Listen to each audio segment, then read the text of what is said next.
dengan diperlihatkan gambar bayi berumur 18 bulan, yang mana ia telah diculik oleh seseorang.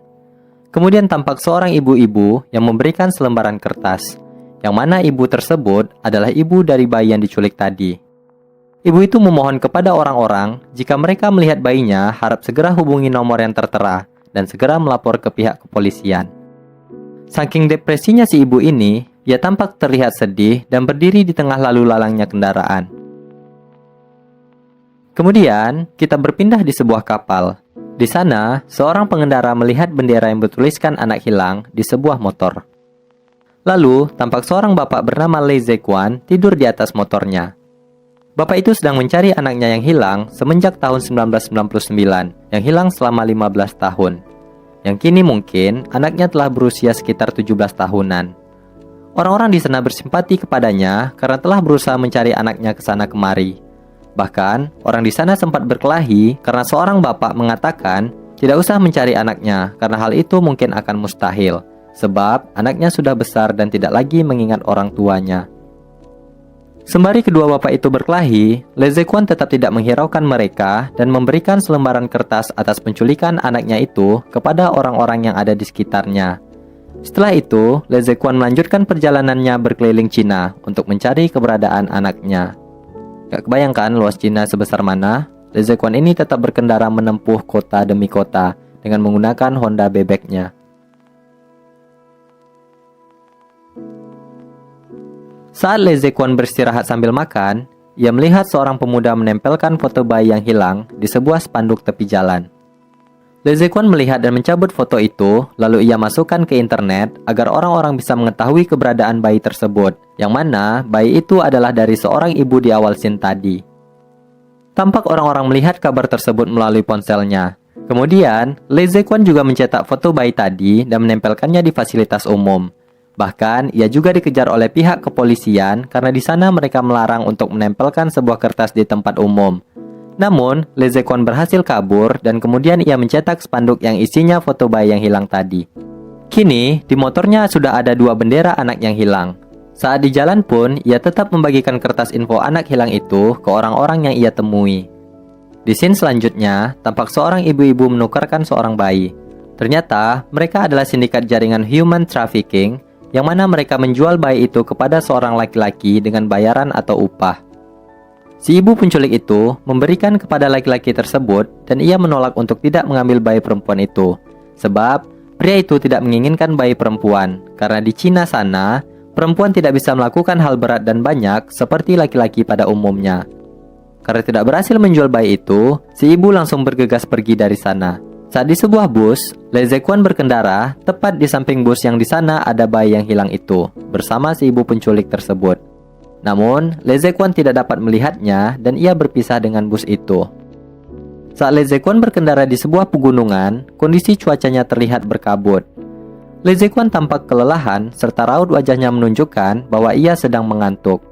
Namun apesnya di sini, ia tidak bisa menghindar lawan kendaraannya sehingga mereka pun bertabrakan dan membuat Lee Zequan kecelakaan. Lalu ia pun pingsan. Lee Zequan diantarkan oleh sebuah truk menuju tempat bengkel mekanik. Di sana, tampak seorang pemuda bernama Zeng, ini orangnya, yang sedang memperbaiki motor Lee Zequan yang rusak. Saat itu, Lee Zequan yang pingsan kemudian terbangun setelah mendengarkan suara bising dari perbaikan motornya. Ia tersadar dan melihat spanduknya sobek, dan kemudian segera menjahitnya.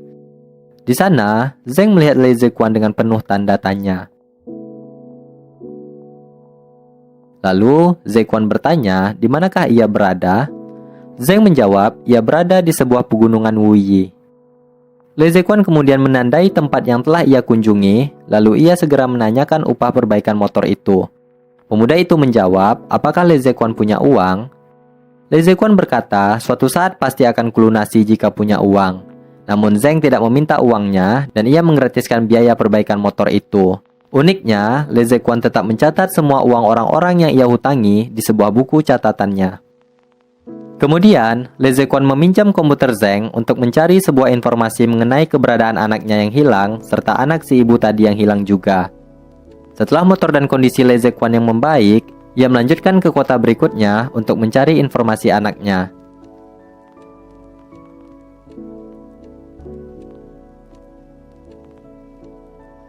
Saat di sebuah tempat ibadah, ternyata Zeng tadi mengikuti Le Zequan ketika ia sedang berdoa. Zeng bertanya, kenapa anaknya bisa hilang? Le Zequan menjelaskan bahwa anaknya hilang ketika ia sedang berkebun bersama istrinya, dan ketika itu anaknya dirawat oleh sang nenek. Namun, setelah mereka pulang, anak Le Zequan hilang dan telah diculik semenjak ia berusaha mencari anaknya sampai detik ini. Setelah itu, Le Zequan memberikan daftar anak-anak yang hilang di Cina. Ia meminta Zeng memberikan kabar jika mendapatkan informasi tentang mereka, karena setiap kabar membawa harapan bagi keluarga. Ternyata, Zeng merupakan korban penculikan juga. Ia diculik ketika masih berumur 4 tahun. Saat itu, yang ia ingat adalah sebuah jembatan rantai dan rambut ibunya yang selalu dikuncir panjang. Zeng juga bercerita tentang ia saat diculik. Zeng selalu memikirkan hal tersebut agar tidak lupa. Setelah mendapat semua informasi tentang Zeng, kini Le Zequan sudah punya 3 bendera tentang korban penculikan. Yang pertama anaknya, yang kedua bayi dari ibu di awal scene tadi, dan yang ketiga Zeng yang mencari asal-usulnya. Lalu, Le Zequan melanjutkan perjalanannya ke kota lain. Saat di warnet, Le Zequan mendapatkan informasi tentang anaknya yang hilang dari seorang mahasiswi di kota Guangzhou. Mahasiswi itu melihat anak dengan ciri-ciri yang diberikan di internet dengan tanda luka pada kaki si anak. Dengan info itu, ia bergegas menuju kota Guangzhou. Ia melewati sebuah tol dan di sana petugas polisi memberhentikannya. Karena aturan di jalan tol, motor dilarang melintas. Saat tahu Le Zequan sedang tersasar dan melihat bahwa Le Zequan sedang mencari anaknya, polisi itu menuntun Le Zequan supaya menuju jalan pintas ke kota yang ia tuju. Dengan nada yang tegas, polisi itu menunjukkan menggunakan peta yang dipegang oleh Le Zequan.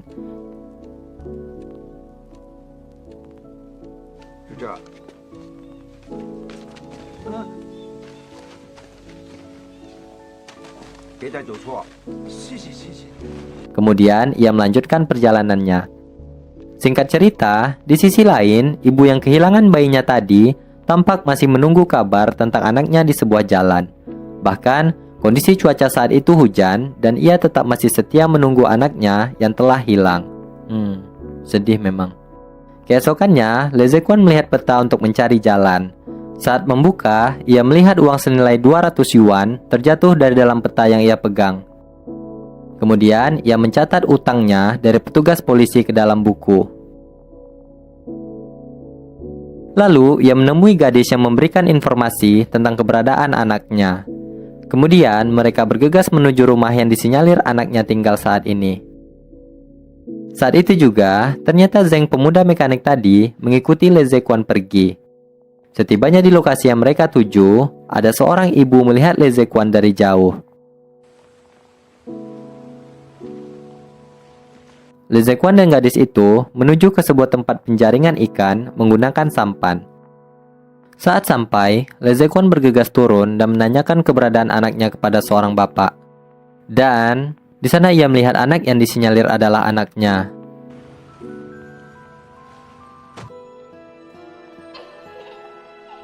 Kemudian, Le Zequan bertanya kepada anak tersebut. Hanya satu yang ia ingat, yaitu luka tusukan paku di kaki anaknya. Kemudian, mereka mengeceknya dan ternyata benar. Namun di sini, Le Zequan ragu-ragu dan lupa di sebelah kaki mana luka tersebut berada. Karena ingin melihat luka kaki anaknya di kiri kakinya, kemudian bapak angkat anak itu melihat Le Zequan yang mengira dia telah salah orang. Lalu Zequan diusir oleh si bapak. Di sisi lain, si ibu tadi masih menunggu anaknya di sebuah jalan raya. Di sana, petugas kepolisian menyuruh si ibu untuk pulang dan menunggu kabar dari pihak kepolisian saja. Di perjalanan, Le Zequan mengira bahwa ia salah mengingat bahwa ternyata anak tersebut adalah anaknya, dan mereka pun berputar kembali ke tempat penjaringan ikan itu. Le Zequan meminta agar ia dites darah saja, namun ayah angkatnya menolak hal tersebut. Lalu datanglah seorang ibu angkat anak itu, menampar Le Zequan berkali-kali dan mendorongnya hingga jatuh ke dalam air. Setelah kejadian itu, Le Zequan pun pergi. Dan ternyata, motor Le Zequan telah berada di dalam air tepi pantai. Ia berusaha menyeret motornya ke daratan dan mengambil sisa spanduk tersebut. Kasihan banget. Di kejauhan, tampak Zeng melihat Le Zequan yang sedang berusaha menyeret motornya. Zeng menghampiri Le Zequan, dan Le Zequan meminta Zeng untuk memperbaiki motornya kembali. Zeng mengatakan bahwa motornya tidak dapat diperbaiki sebab mesinnya sudah kemasukan air.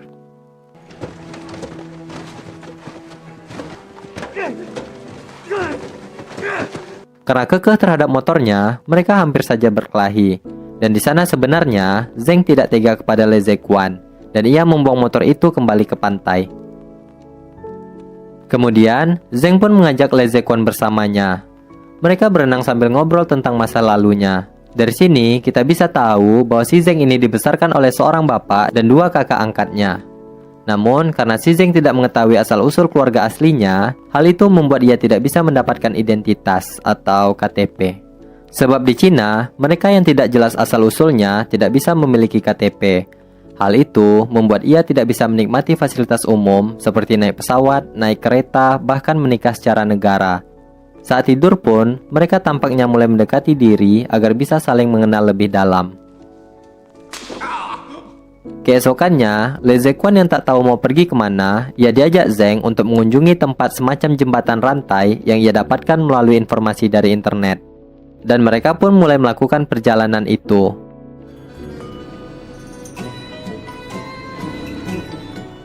Kota demi kota telah mereka lalui, sampailah mereka di sebuah tempat makan. Namun, karena mereka tidak punya uang, sang pemilik menyuruh mereka mencuci piring saja sebagai imbalannya.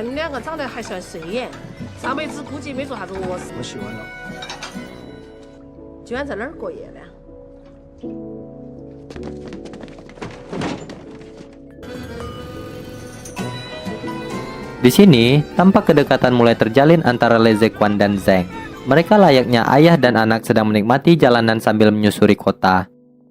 Kemudian, tibalah mereka di tempat jembatan rantai yang ia temui di internet.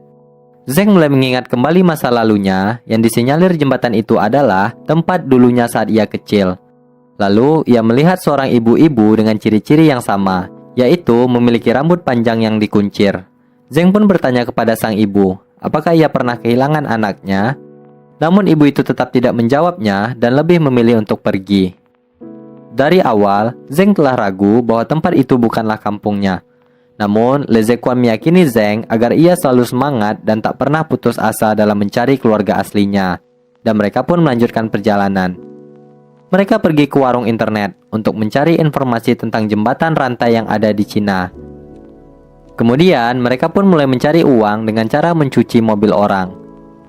Di sana, tampak Zeng mengisengi Le Zequan dengan menyemprotkan air ke arahnya. Lalu, Le Zequan pun membalasnya. Sehingga mereka tampak kelihatan bahagia saat itu.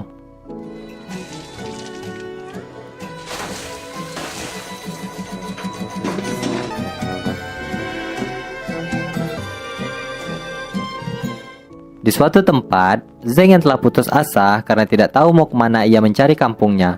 Sebab dari informasi yang ia dapatkan dari internet, ada 170.000 jembatan rantai di Cina. Oh my god, gimana nyarinya tuh?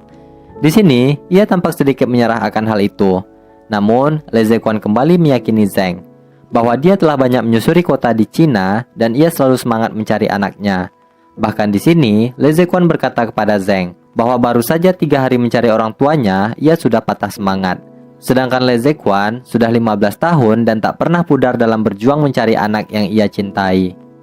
Mendengar hal itu, Zeng mulai kembali bersemangat dan mereka pun pergi ke kota berikutnya. Jembatan demi jembatan telah mereka lalui. Saat malam di sebuah pasar, Le Zequan melihat seorang bayi yang diyakini itu adalah bayi yang hilang dibawa oleh seorang wanita. Karena itu, ia pun mengejarnya. Namun karena ragu, ia lebih memilih kembali. Mereka pun tidur di sebuah pondok sambil beralaskan selimut. Di sini, Le Zequan memperlakukan Zeng seperti anaknya sendiri. Keesokan paginya, mereka kembali mengunjungi jembatan rantai selanjutnya. Zeng curhat bahwa ia pernah jatuh cinta kepada seorang wanita, namun dilarang oleh ayah si cewek karena ia dianggap adalah anak yang tidak diharapkan. Le Zequan berkata bahwa ia tidak pantas mengatakan bahwa ia adalah anak yang tidak diharapkan. Namun Zeng marah dan menjawab bahwa itu memanglah kenyataan, dan ia pun pergi meninggalkan Le Zequan seorang diri. Di sebuah halte, Le Zequan menunggu mobil yang lewat untuk ia tumpangi. Setelah menunggu beberapa menit, tibalah Zeng menghampirinya dan memberi tumpangan kembali. Gitu dong.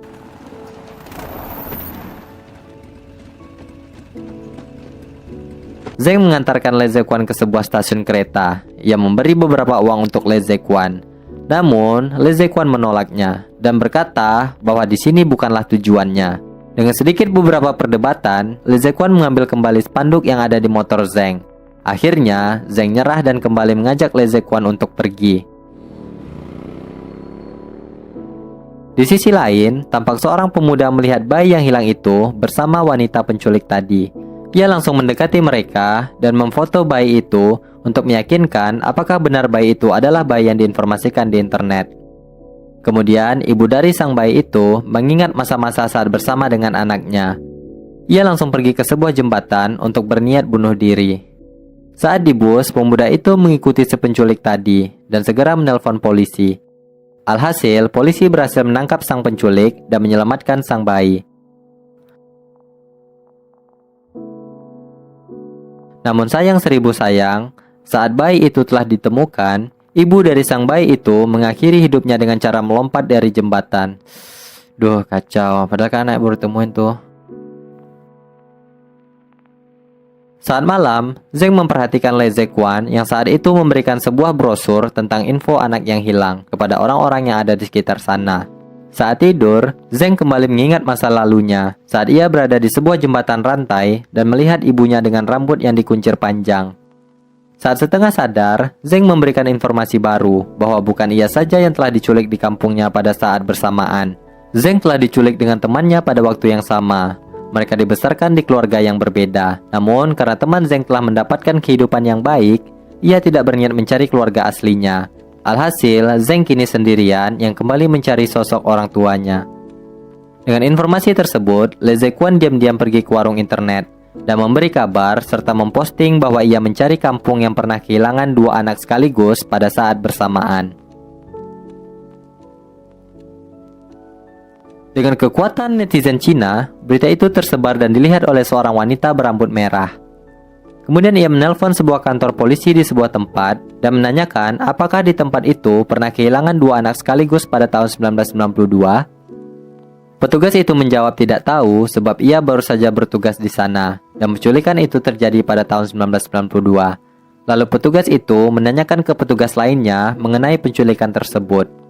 Beliau menjawab bahwa pernah terjadi di kampung sebelah bahwa ada penculikan dua anak sekaligus setahun sebelum petugas itu lahir. Petugas tadi kembali menelpon wanita berambut merah dan memberikan kabar tersebut. Zeng tahu bahwa Le Zequan telah memposting dirinya mengenai dua penculikan sekaligus itu. Kemudian mereka melanjutkan perjalanannya untuk bertemu wanita berambut merah tersebut. Wanita itu mengajak mereka ke tempatnya, lalu menunjukkan jembatan rantai di kampung di mana Zeng dilahirkan. Di sisi lain, tampak seorang bapak dan seorang ibu sedang menunggu kabar anaknya yang telah hilang 22 tahun yang lalu di kantor polisi. Setelah wanita berambut merah itu menelpon, ayahnya menjawab dan dengan disaksikan oleh polisi.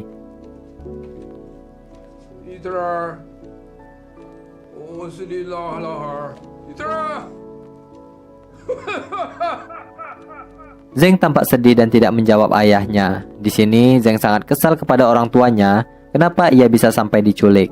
Lalu Zeng pun pergi. Saat di tepi sungai, Le Zequan memberikan informasi bahwa saat itu ia hilang setelah ibunya menitipkan Zeng di pasar. Namun saat kembali, ibunya melihat Zeng telah hilang, serta jembatan gantung yang ia ingat kini sudah diganti dengan jembatan besar. Ibunya juga telah memotong rambut panjangnya dan juga selalu memimpikan Zeng yang hilang. Akhirnya, setelah dijelaskan, Zeng mulai membersihkan dirinya dengan memotong rambut agar lebih rapi. Esoknya, mereka mengunjungi kampung Zeng tersebut. Di perjalanan, Zeng memberikan motornya kepada Le Zequan dengan syarat Le Zequan tidak boleh menjualnya sampai kapanpun. Dan ketika Zeng telah mendapatkan KTP-nya, suatu hari nanti ia bakal mengunjungi Le Zequan menggunakan sebuah kereta. Lalu, sampailah Zeng di tempatnya, dan kita diperlihatkan spanduk bertuliskan "Selamat datang kembali Mao Suesong." Dan ternyata, nama Zeng bukan Zeng, melainkan Mao Suesong. Selama ini, ia salah menyebutkan namanya. Di sana, mereka disambut dengan banyaknya warga desa di jembatan itu. Lalu Zeng turun dan melihat orang tuanya dari kejauhan.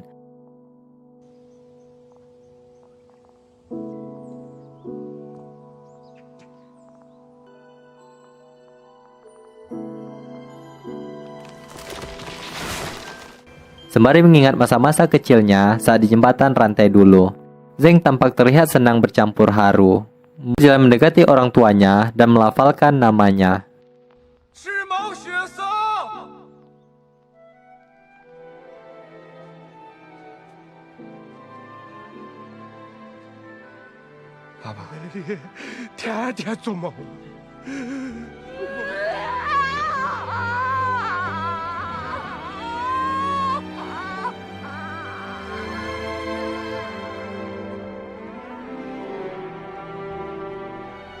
Aduh, scene ini mungkin saya juga merinding dan terharu. Bagaimana tidak?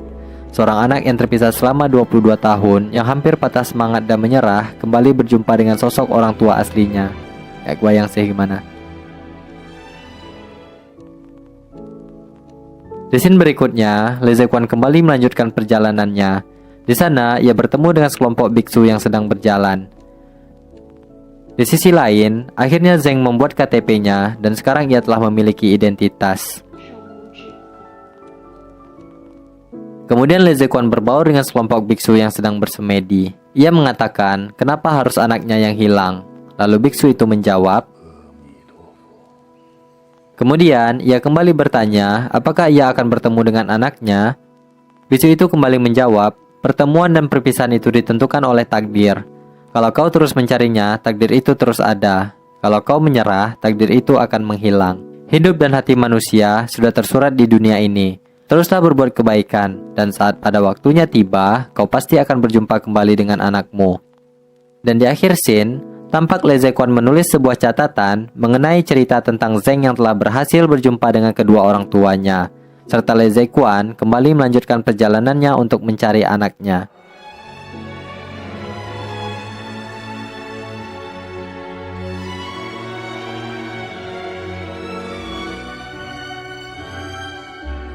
Dan film pun berakhir.